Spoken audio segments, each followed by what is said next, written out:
হেল্পলাইনে আজকের ভিডিওটা থাকছে কিভাবে আমরা বিকাশের স্টেটমেন্ট ডাউনলোড করতে পারবো। আমরা সারা দিনে বা বছর জুড়ে যে লেনদেন করে থাকি অনেক সময় মনে থাকে না বা আমাদের প্রয়োজন পড়ে বিকাশের স্টেটমেন্ট নিজে দেখার অথবা অন্যকে দেখানোর। এজন্য প্রথমেই আপনারা আপনাদের বিকাশ অ্যাপটি আপডেট করে নেবেন। এরপর আপনারা চলে যাবেন বিকাশ অ্যাপে, এখানে ক্লিক করবেন। এখন আমরা পিন দিয়ে অ্যাপে ঢুকবো। অ্যাপে আসার পর ডান সাইডে উপরের দিকে খেয়াল করুন, বিকাশের লোগো, এখানে ক্লিক করবেন। এখানে ক্লিক করার পর উপরেই দেখবেন বাংলা, এটা হচ্ছে ল্যাঙ্গুয়েজ সেট করা। আপনি যদি ইংরেজিতে না বুঝতে পারেন সেক্ষেত্রে এটা চেঞ্জ করে নিতে পারবেন। বাংলায় যদি ক্লিক করেন তাহলে বাংলা হয়ে যাবে, আর যদি ইংরেজিতে বুঝতে চান সেক্ষেত্রে ইংলিশে ক্লিক করলে ইংলিশ হয়ে যাবে। এরপর আপনারা চলে যাবেন স্টেটমেন্ট, এখানে ক্লিক করবেন। ক্লিক করার পরে এরকম ইন্টারফেস পাবেন। এখান থেকে খেয়াল করবেন স্টেটমেন্ট রিকোয়েস্ট, এখানে ক্লিক করবেন। আমি এর আগে একটি বের করেছি, আরেকটি নতুন বের করার জন্য এখানে ক্লিক করতে হবে আমাকে। আপনারা এখানে ক্লিক করবেন।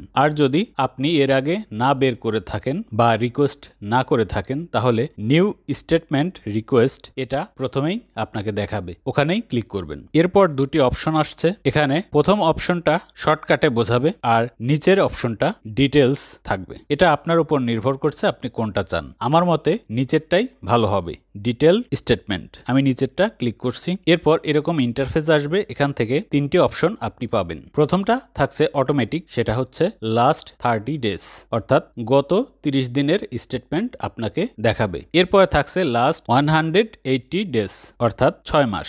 এরপরে থাকছে শেষে কাস্টমাইজ রেঞ্জ। এরকম ইন্টারফেস আসবে, এখান থেকে আপনি ডেটটা সিলেক্ট করে দিতে পারবেন। আপনার পছন্দ অনুযায়ী ডেটের ভেতরে যে লেনদেন গুলো হয়েছে তার স্টেটমেন্ট দেখাবে। স্টার্ট ডেট এখানে আপনি সিলেক্ট করে দেবেন তারিখটা, এবং এন্ড ডেট এখানেও এইভাবে থাকবে। এখান থেকে আপনারা ডেটটা ঠিক মতো সিলেক্ট করে নেবেন। এই ক্যালেন্ডারে যদি সমস্যা হয় তাহলে উপরের দিকে খেয়াল করুন পেন আইকন, এটাতে ক্লিক করবেন। এখান থেকে আপনি টাইপ করেও দিতে পারবেন, এটাই সহজ পদ্ধতি। লেখার পরে ডানে ক্লিক করবেন। ভিডিও করার স্বার্থে ছোট্ট একটি রিকোয়েস্ট আমি করব, 30 দিনের উপরেরটা এখানে ক্লিক করলাম এবং তারপরে নিচে থাকছে কনফার্ম, এখানে ক্লিক করবেন। এরপর আবারও কনফার্মে ক্লিক করবেন। আপনার কাজটি হয়ে গেছে। এখন বিকাশ কোম্পানি থেকে বলছে 24 ঘন্টার ভেতরে এটা দেবে, কিন্তু এটা অনেক সময় দেরি করে, আবার কিছু কিছু সময় খুব তাড়াতাড়ি চলে আসে। দেখা যাক আমাদের ক্ষেত্রে কি হয়। রিকোয়েস্টটা আমাদের চলে এসেছে। এখন এখান থেকে দেখার জন্য আপনাকে প্রথমে এই যে ডান পাশের ডাউনলোড অপশন, এখানে ক্লিক করবেন। ক্লিক করার পরে পিডিএফ ফাইলে এটা দেখার জন্য এরকম অটোমেটিক আপনাদের ফোনে চলে আসার কথা, এখানে টিক দেবেন। তারপর ওপেন,